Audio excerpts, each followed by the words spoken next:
क्यों वैष्णवों के लिए भी सबसे पहले श्री राधा की पूजा, ध्यान और महिमा को जानना परम आवश्यक है।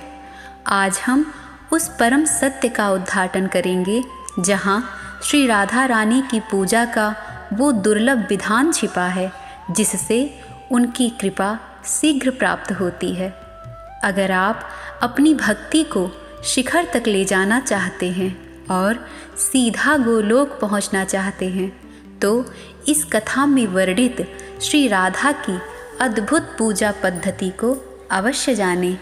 वीडियो अंत तक देखें क्योंकि यह ज्ञान आपके जीवन की दिशा बदल सकता है। राधे राधे। स्वागत है आपका हमारे चैनल कर्म वेदिका पर, जहां आज हम आपको बताएंगे श्री राधा की पूजा पद्धति क्या है एवं षोडशोपचार उनका पूजन किस प्रकार किया जाना चाहिए और उनके पूजन की महिमा क्या है तथा उनकी स्तुति एवं उसके महात्म्य का क्या वर्णन है। आइए श्रवण करते हैं। श्री पार्वती ने पूछा, भगवन, आप पुरुषों के ईश्वर श्री कृष्ण के मंत्र के होते हुए उन वैष्णव नरेश सुयज्ञ ने राधा का मंत्र क्यों ग्रहण किया? सूतपा ने राजा की श्री राधा की पूजा का कौन सा विधान बताया तथा किस ध्यान, किस स्तोत्र, किस कवच और किस मंत्र का उपदेश दिया? श्री राधा की पूजा पद्धति क्या है? ये सब बातें बताइए। श्री महेश्वर बोले, प्रिय, राजा ने यह प्रश्न किया था कि हे विप्र, हे मुने, मैं किसका भजन करूं? किसकी आराधना से शीघ्र गोलोक प्राप्त कर लूँगा? उनके ऐसा कहने पर उन ब्राह्मण शिरोमणि ने राजेंद्र सुयज्ञ से कहा, महाराज, श्री कृष्ण की सेवा से उनके लोक को तुम बहुत जन्मों में प्राप्त करोगे। अतः उनके प्राणों की अधिष्ठात्री देवी परात्पर स्वरूपा श्री राधा का भजन करो। वे कृपामयी हैं। उनके प्रसाद से साधक शीघ्र ही उनके धाम को प्राप्त कर लेता है। ऐसा कहकर मुनि ने उन्हें राधा के इस खड़क्षर मंत्र का उपदेश दिया। वह मंत्र इस प्रकार है, ओम राधाय स्वाहा। इसके बाद प्राणायाम, भूत शुद्धि, मंत्रन्यास, करन्यास, अंगन्यास, उनके सर्व दुर्लभ ध्यान, स्तोत्र और कवच की भक्ति भाव से राजा को शिक्षा दी। राजा ने उसी क्रम से उस मंत्र का जप किया। साथ ही श्री कृष्ण ने पूर्व काल में जिस ध्यान के द्वारा श्री राधा का चिंतन एवं पूजन किया था, उसी साम वेदोक्त ध्यान के अनुसार उनके स्वरूप का चिंतन किया। वह ध्यान मंगलों के लिए भी मंगलकारी है। जो ध्यान इस प्रकार है, श्री राधा की अंग कांति श्वेत चंपा के समान गौर है। वह अपने अंगों में करोड़ों चंद्रमाओं के समान मनोहर कांति धारण करती हैं। उनका मुख शरद ऋतु की पूर्णिमा के चंद्रमा को लज्जित करता है। दोनों नेत्र शरद काल के प्रफुल्ल कमलों की शोभा को छीन लेते हैं। उनके शोण देश बहुत ही सुंदर हैं। अधर पके हुए बिंब फल की लाली धारण करते हैं। वे श्रेष्ठ सुंदरी हैं। मुक्ता की पंक्तियों को तिरस्कृत करने वाली दंत पंक्ति उनके मुख की मनोहरता को बढ़ाती है। उनके वदन पर मंद मुस्कान जनित प्रसन्नता खेलती रहती है। वे भक्तों पर अनुग्रह करने के लिए व्याकुल रहती हैं। अग्निशुद्ध चिन्मय वस्त्र उनके श्री अंगों को आच्छादित करते हैं। वे रत्नों के हार से विभूषित हैं। रत्नमय केयूर और कंगन धारण करती हैं। रत्नों के ही बने हुए मंजीर उनके पैरों की शोभा बढ़ाते हैं। रत्न निर्मित विचित्र कुंडल उनके दोनों कानों की श्रीविद्धि करते हैं। सूर्य प्रभा की प्रतिमा रूप कपूल युगल से वे सुशोभित होती हैं। अमूल्य रत्नों के बने हुए कंठहार उनके ग्रीवा प्रदेश को विभूषित करते हैं। उत्तम रत्नों के सार तत्व से निर्मित किरीट मुकुट उनकी उज्ज्वलता को जागृत किए रहते हैं। रत्नों की मुद्रिका और पाशक, चैन या पासा आदि उनकी शोभा बढ़ाते हैं। वे मालती के पुष्पों और हारों से अलंकृत केशपाश धारण करती हैं। वे रूप की अधिष्ठात्री देवी हैं और गजराज की भांति मंद गति से चलती हैं, जो उन्हें अत्यंत प्यारी है। ऐसी गोप किशोरियाँ श्वेत चमर लेकर उनकी सेवा करती हैं। कस्तूरी की बेंदी, चंदन के बिंदु और सिंदूर की टीकी से उनके मनोहर सीमंत का निम्न भाग अत्यंत उद्दीप्त दिखाई देता है। रास में राशेश्वर के सहित विराजित रासेश्वरी राधा का मैं भजन करता हूँ। इस प्रकार ध्यान कर मस्तक पर पुष्प अर्पित करके पुनः जगदम्बा श्री राधा का चिंतन करे और फूल चढ़ावे। पुनः ध्यान के पश्चात 16 उपचार अर्पित करे, जो इस प्रकार हैं: आसन, वसन, पाद्य, अर्घ्य, गंध, अनुलेपन, धूप, दीप, सुंदर पुष्प, स्नानीय रत्नभूषण, विविध नैवेद्य, सुवासित तांबूल, जल, मधुपर्क तथा रत्नमयी शैया। ये 16 उपचार हैं। राजा ने इनमें से प्रत्येक को वेद मंत्र के उच्चारण पूर्वक भक्तिभाव से अर्पित किया। इस प्रकार देवी श्री राधा का सम्यक पूजन करके उनके लिए 3 बार पुष्पांजलि दे तथा देवी की 8 नायिकाओं का, जो उनकी परम प्रिया परिचारिकाएं हैं, यत्नपूर्वक भक्तिभाव से पंचोपचार पूजन करे। प्रिय, उनके पूजन का क्रम पूर्व आदि से आरंभ करके दक्षिणावर्त बताया गया है। पूर्व दिशा में मालावती, अग्निकोण में माधवी, दक्षिण में रत्नमाला, नैऋत्य कोण में सुशीला, पश्चिम में शशिकला, वायव्य कोण में पारिजाता, उत्तर में पद्मावती तथा ईशान कोण में सुंदरी की पूजा करें। व्रती पुरुष व्रत काल में यूथिका अर्थात जूही, मालती और कमलों की माला चढ़ावे। तत्पश्चात साम वेदोक्त रीति से परिहार नामक स्तुति करें। वो स्तुति हमारे चैनल पर दी गई है संस्कृत में, आप उसे अवश्य श्रवण करें, जिसका अर्थ इस प्रकार है: श्री राधे, तुम देवी हो, जगत जननी सनातनी विष्णु माया हो, श्री कृष्ण के प्राणों की अधिष्ठात्री देवी तथा उन्हें प्राणों से भी अधिक प्यारी हो, शुभ स्वरूपा हो, कृष्ण प्रेममयी शक्ति तथा श्री कृष्ण सौभाग्य रूपणी हो। कृष्ण पूजते तुम मुझे श्री कृष्ण की भक्ति और श्री कृष्ण का दास्य प्रदान करो। इस प्रकार परिहार एवं स्तुति करके कवच का पाठ करें। यह प्राचीन शुभ स्तोत्र श्री हरि की भक्ति एवं दास्य प्रदान करने वाला है। इस प्रकार जो प्रतिदिन श्री राधा की पूजा करता है, वह भारतवर्ष में साक्षात विष्णु के समान है, जीवन मुक्त एवं पवित्र है। उसे निश्चय ही गोलोक धाम की प्राप्ति होती है। शिवे, जो प्रतिवर्ष कार्तिक की पूर्णिमा को इसी क्रम से राधा की पूजा करता है, वह राजसूय यज्ञ के फल का भागी होता है। इहलोक में उत्तम ऐश्वर्य से संपन्न एवं पुण्यवान होता है और अंत में सब पापों से मुक्त हो श्री कृष्ण धाम में जाता है।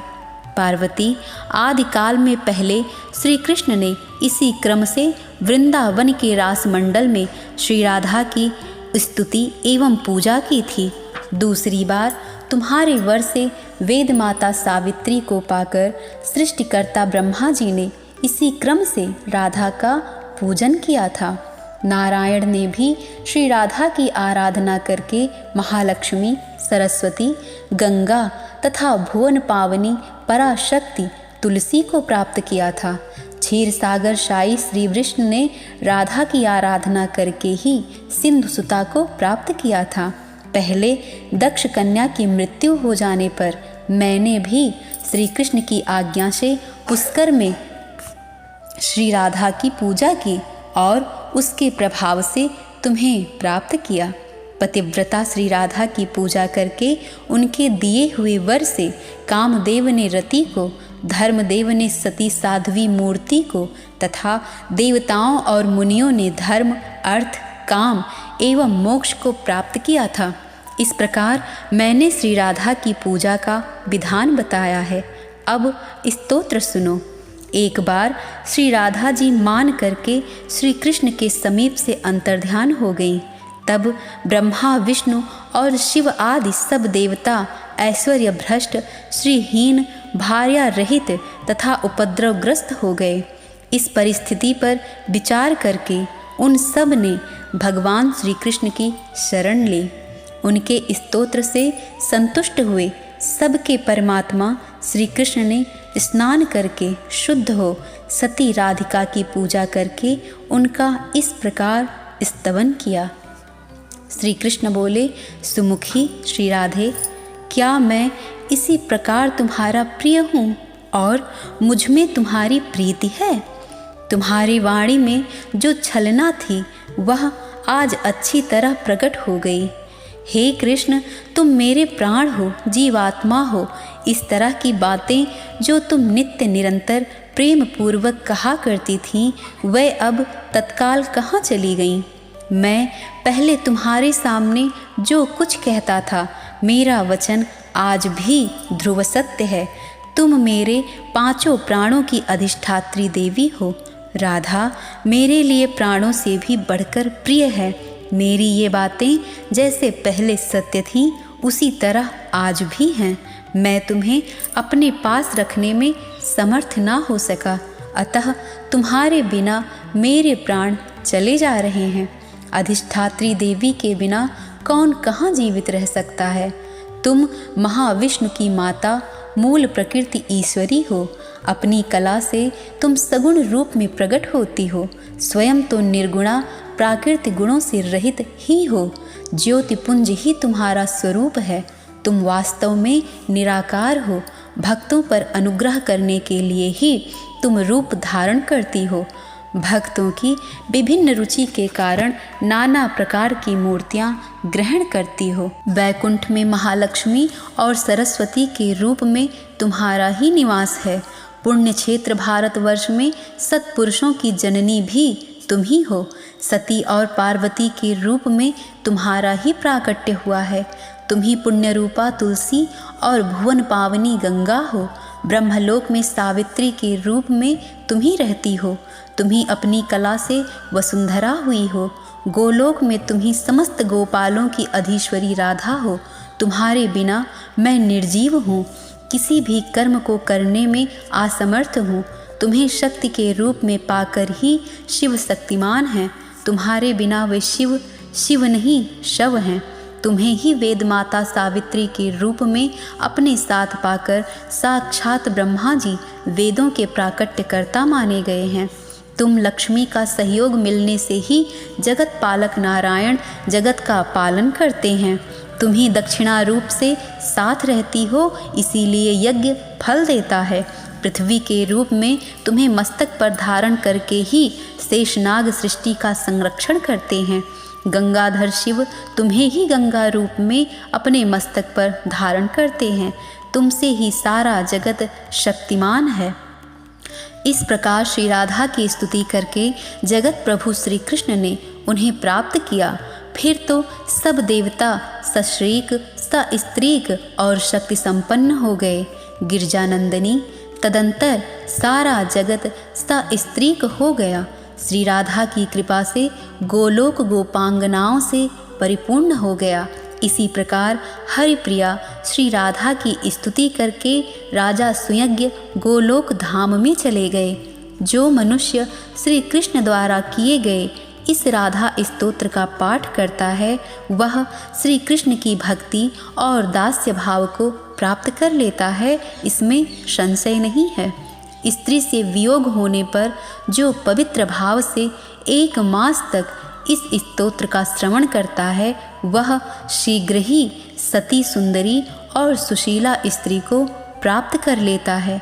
जो भार्या और सौभाग्य से हीन है, वह यदि 1 वर्ष तक इस स्तोत्र का श्रवण करे तो उसे भी शीघ्र ही सुंदरी, सुशीला एवं सती भार्या की प्राप्ति हो जाती है। पार्वती पूर्व काल में जब दक्ष कन्या सती की मृत्यु हो गई थी, तब परमात्मा श्री कृष्ण की आज्ञा पाकर मैंने इसी स्तोत्र से श्री राधा की स्तुति की और तुम्हें पा लिया। पूर्व काल में ब्रह्मा जी को भी इसी स्तोत्र के प्रभाव से सावित्री की प्राप्ति हुई थी। पूर्व काल में दुर्वासा के शाप से जब देवता लोग ब्रह्मा जी को भी इसी स्तोत्र के प्रभाव से सावित्री की प्राप्ति हुई थी।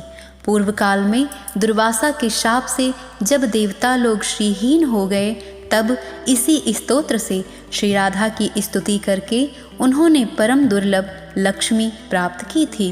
पुत्र की इच्छा वाला पुरुष यदि 1 वर्ष तक इस स्तोत्र का श्रवण करे तो उसे पुत्र प्राप्त हो जाता है। इस स्तोत्र के प्रसाद से मनुष्य बहुत बड़ी व्याधि एवं रोगों से मुक्त हो जाता है। जो कार्तिक की पूर्णिमा को श्री राधा का पूजन करके इस स्तोत्र का पाठ करता है, वह अविचल लक्ष्मी को पाता है तथा राजसूय यज्ञ के फल का भागी होता है। यदि नारी इस स्तोत्र का श्रवण करे तो वह पति के सौभाग्य से संपन्न होती है। जो भक्ति पूर्वक इस स्तोत्र को सुनता है वह निश्चय ही बंधन से मुक्त हो जाता है। जो प्रतिदिन भक्ति भाव से श्री राधा की पूजा करके प्रेम पूर्वक इस स्तोत्र का पाठ करता है, वह भव बंधन से मुक्त हो गोलोक धाम में जाता है। श्री पार्वती बोली, श्री राधा की पूजा का विधान और स्तोत्र अत्यंत अद्भुत है, उसे मैंने सुन लिया। अब राधा कवच का वर्णन कीजिए, आपकी कृपा से उसे भी सुनूंगी। श्री महेश्वर ने कहा, दुर्गे सुनो, मैं परम अद्भुत राधा कवच का वर्णन आरंभ करता हूँ। पूर्व काल में साक्षात परमात्मा श्री कृष्ण ने गोलोक में इस अति गोपनीय परम तत्वरूप तथा सर्व मंत्र समूह में कवच का मुझसे वर्णन किया था। यही वह कवच है जिसे धारण करके पाठ करने से ब्रह्मा ने वेद माता सावित्री को पत्नी रूप में प्राप्त किया। सुरेश्वरी, तुम सर्वलोक जननी हो, मुझे तुम्हारा स्वामी होने का जो सौभाग्य प्राप्त हुआ है वह इस कवच की धारण करने का ही प्रभाव है। इसी का आश्रय ले महाविराट विष्णु प्रत्येक रोमकूप में असंख्य ब्रह्मांडों को धारण करते हैं और सबके आधार बने हैं। इस कवच का धारण और पाठ करने से धर्म सबके साक्षी और कुबेर धनाध्यक्ष हुए हैं। इसके पाठ और धारण का ही यह प्रभाव है कि इंद्र देवताओं के स्वामी तथा मनु नरेशों के भी सम्राट हुए हैं। इसके पाठ और धारण से ही श्रीमान चंद्रदेव राजसूय यज्ञ करने में सफल हुए और सूर्यदेव तीनों लोकों के ईश्वर पद पर प्रतिष्ठित हो सके। इस कवच को ही धारण करने का यह प्रभाव है कि मृत्युदेव समस्त प्राणियों में स्वच्छंद गति से विचरण करते हैं। इसके पाठ और धारण से ही सशक्त हो जमदग्नि नंदन परशुराम ने पृथ्वी को 21 बार क्षत्रियों से सूनी कर दिया और कुंभज ऋषि ने समुद्र को पी लिया। इसे धारण करके ही भगवान सनत कुमार ज्ञानियों के गुरु हुए हैं और नर नारायण ऋषि जीवन मुक्त एवं सिद्ध हो गए हैं। इसी के धारण और पठन से ब्रह्मपुत्र वशिष्ठ सिद्ध हो गए हैं, कपिल सिद्धों के स्वामी हुए हैं। इसी के प्रभाव से प्रजापति दक्ष और भृगु मुझसे निर्भय होकर द्वेष करते हैं। कूर्म शेष को भी धारण करते हैं।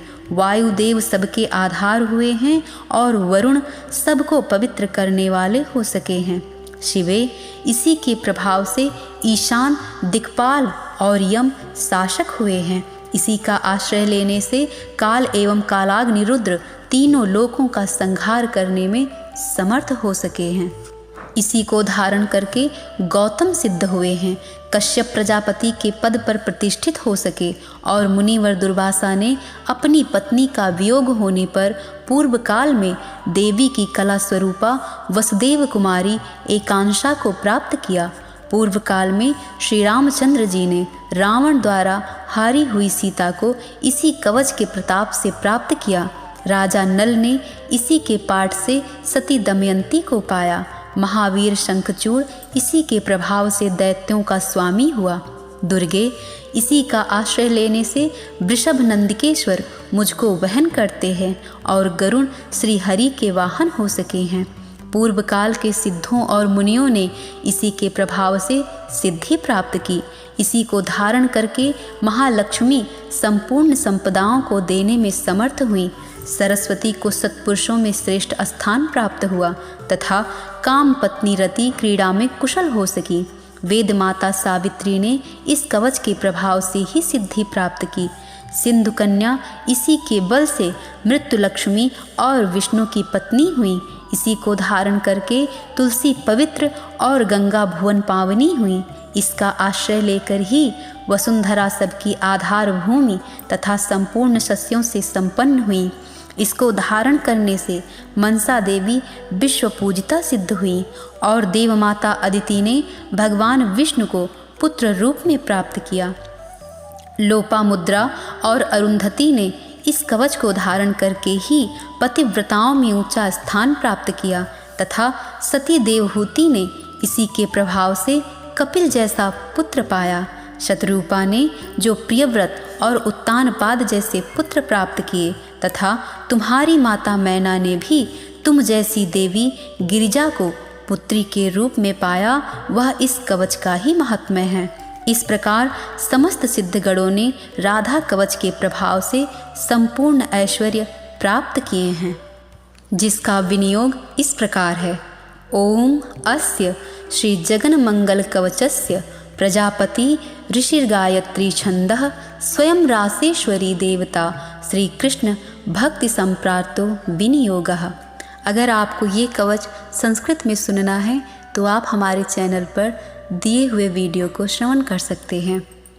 इस जगन मंगल राधा कवच के प्रजापति ऋषि हैं, गायत्री छंद है, स्वयं रासेश्वरी देवता हैं और श्री कृष्ण प्राप्ति के लिए इसका विनियोग बताया है। जो अपना शिष्य और श्री कृष्ण भक्त ब्राह्मण हो उसी के समक्ष इस कवच को प्रकाशित करें। जो सठ तथा दूसरे का शिष्य हो उसको इसका उपदेश देने से मृत्यु की प्राप्ति होती है। प्रिय, राज्य दे दे, अपना मस्तक कटा दे, परंतु अनाधिकारी को यह कवच ना दे। मैंने गोलोक में देखा था कि साक्षात परमात्मा श्री कृष्ण ने भक्ति भाव से अपने कंठ में इसको धारण किया था। पूर्व काल में ब्रह्मा और विष्णु ने भी इसे अपने गले में स्थान दिया था। ये कवच आपको पूरे भक्ति भाव से सुनना है, इसलिए इस कथा में इसका वर्णन नहीं होगा। इसके लिए आपको एक अलग से वीडियो मिलेगी। जिसको श्री राधा में अपार श्रद्धा और भक्ति होगी वही इस कवच को श्रवण करेंगे। आगे श्री महेश्वर ने कहा, दुर्गे, यह परम उत्तम श्री जगन मंगल कवच मैंने तुमसे कहा है, यह गूढ़ से भी परम गूढ़तर तत्व है। इसका उपदेश हर एक को नहीं देना चाहिए। मैंने तुम्हारे स्नेहवश इसका वर्णन किया है। किसी अनाधिकारी के सामने इसका प्रवचन नहीं करना चाहिए। जो वस्त्र, आभूषण और चंदन से गुरु की विधिवत पूजा करके इस कवच को कंठ या दाहिनी बाह में धारण करता है वह भगवान विष्णु के समान तेजस्वी हो जाता है। 100 लाख जप करने पर यह कवच सिद्ध हो जाता है। यदि किसी को यह कवच सिद्ध हो जाए तो वह आग से जलता नहीं है। दुर्गे, पूर्व काल में इस कवच को धारण करने से ही राजा दुर्योधन ने जल और अग्नि का स्तंभन करने में निश्चित रूप से दक्षता प्राप्त की थी। मैंने पहले पुष्कर तीर्थ में सूर्य ग्रहण के अवसर पर सनत कुमार को इस कवच का उपदेश दिया था। सनत कुमार ने मेरु पर्वत पर सांदीपनी को यह कवच प्रदान किया। सांदीपनी ने बलराम जी को और बलराम जी ने दुर्योधन को इसका उपदेश किया। इस कवच के प्रसाद से मनुष्य जीवन मुक्त हो सकता है। जो राधा मंत्र का उपासक होकर प्रतिदिन इस कवच का भक्ति भाव से पाठ करता है वह विष्णु तुल्य तेजस्वी होता है तथा राजसूय यज्ञ का फल पाता है। संपूर्ण तीर्थों में स्नान, सब प्रकार का दान, संपूर्ण व्रतों में उपवास, पृथ्वी की परिक्रमा, समस्त यज्ञों की दीक्षा का ग्रहण, सदैव सत्य की रक्षा, नित्य प्रति श्री कृष्ण की सेवा, श्री कृष्ण की नैवेद्य का भक्षण तथा चारों वेदों का पाठ करने पर मनुष्य जिस फल को पाता है उसे निश्चय ही वह इस कवच के पाठ से पा लेता है। राजद्वार पर शमशान भूमि में सिंहों और व्याघ्रों से भरे हुए वन में दावा नल में विशेष संकट के अवसर पर डाकुओं और चोरों से भय प्राप्त होने पर जेल जाने पर, विपत्ति में पड़ जाने पर, भयंकर एवं अटूट बंधन में बांधने पर तथा रोगों से आक्रांत होने पर यदि मनुष्य इस कवच को धारण कर ले तो निश्चय ही वह समस्त दुखों से छूट जाता है। दुर्गे, महेश्वरी, यह तुम्हारा ही कवच तुमसे कहा है। तुम ही सर्वरूपा माया हो और छल से इस विषय में मुझसे पूछ रही हो। श्री नारायण कहते हैं, नारद, इस प्रकार राधिका की कथा कहकर बारंबार माधव का स्मरण करके भगवान शंकर के संपूर्ण अंगों में रोमांच हो आया। उनके नेत्रों से आंसुओं की धारा बहने लगी।